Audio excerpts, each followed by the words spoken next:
মাননীয় ট্রাইব্যুনাল তার স্বীয় ডিসক্রিশনে উভয় আসামিকে মৃত্যুদণ্ডে দণ্ডিত করেছেন। একই সাথে আসামি মোহাম্মদ সোহেল রানাকে 5 লক্ষ টাকা জরিমানা এবং স্বপ্না খাতুনকে 2 লক্ষ টাকা জরিমানা প্রদানের আদেশ দিয়েছেন এবং সংশ্লিষ্ট এলাকার কালেক্টরগণ বা কালেক্টর, ডিস্ট্রিক্ট কালেক্টর এই জরিমানা আদায় করে ভিকটিম রামিসার বৈধ ওয়ারিসদের নিকট প্রদান করবেন সেই আদেশও দিয়েছেন।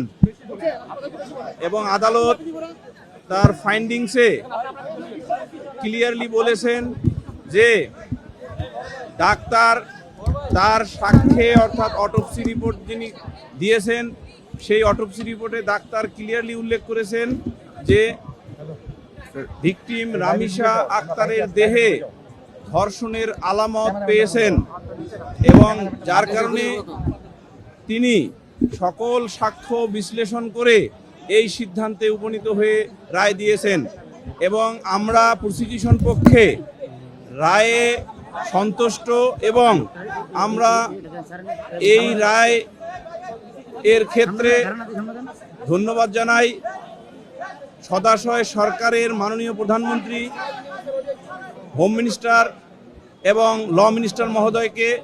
তারা যেভাবে এই মামলায় দ্রুত বিচারের নিমিত্তে তাদের প্রয়োজনীয় যে পদক্ষেপ ছিল সেটা করেছেন জন্য আমরা রাষ্ট্রপক্ষে উপস্থাপিত সাক্ষীদের সাক্ষ্য যথাযথভাবে রেকর্ড করতে পেরেছি এবং এই রেকর্ড করার জন্য আমরা যে উপস্থাপন করেছি মাননীয় ট্রাইব্যুনাল তাহা রেকর্ড করে অতি দ্রুততম সময়ে আজকে রায় ঘোষণা করেছেন।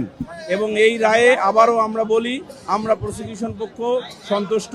এই মাননীয় ট্রাইব্যুনাল এই রায় ঘোষণার শুরুতেই বলেছেন যে শিশুদের অধিকার বা শিশুদের রক্ষা করা একটি রাষ্ট্রের মৌলিক উদ্দেশ্যগুলোর একটি এবং আমাদের এই রাষ্ট্রেরও মৌলিক উদ্দেশ্যগুলোর একটি হলো আমাদের যে ভবিষ্যৎ প্রজন্ম শিশুদের রক্ষা করা।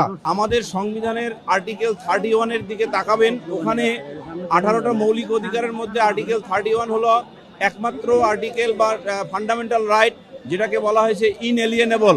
এটার মূল কথা হলো ইন অ্যাকর্ডেন্স উইথ ল।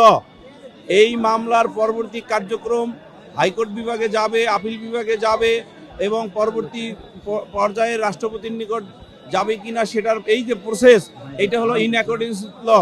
এই ইন অ্যাকর্ডেন্স উইথ ল এর যে ডিউ প্রসেস অফ ল এটাকে আমরা কিন্তু বাইপাস করতে পারবো না।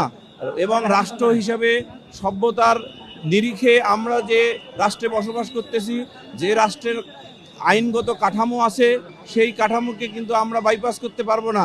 সুতরাং এই ভবিষ্যতে এটা দেখা যাবে সদাশয় সরকার এবং বিচার বিভাগের যিনি গার্ডিয়ান মাননীয় চিফ জাস্টিস এটা কিভাবে দ্রুততার সহিত করবেন, আরও অন্যান্য মামলার সহিত যেটা আপনি প্রশ্নে বলেছেন সেটা কর্তৃপক্ষ তার নিজস্ব বিবেচনায় এটা করবেন। এই ব্যাপারে আমাদের মন্তব্য করার কোনো ডোমেইন বা এখতিয়ার নাই। এই মামলার রায় মূলত 4 কার্যদিবসে সম্পন্ন হয়েছে এবং এই 4 কার্যদিবসে অনেকে বলতে পারেন 5 কার্যদিবস, কিন্তু আইন অনুযায়ী 4 কার্যদিবসে হয়েছে। এই 4 কার্যদিবস অথবা সাধারণভাবে 5 কার্যদিবসে বললেও ভুল হবে না। সেই নিরিখে এটা একটি মাইলফলক হয়ে থাকবে এই ধরনের অপরাধ দমনের ক্ষেত্রে।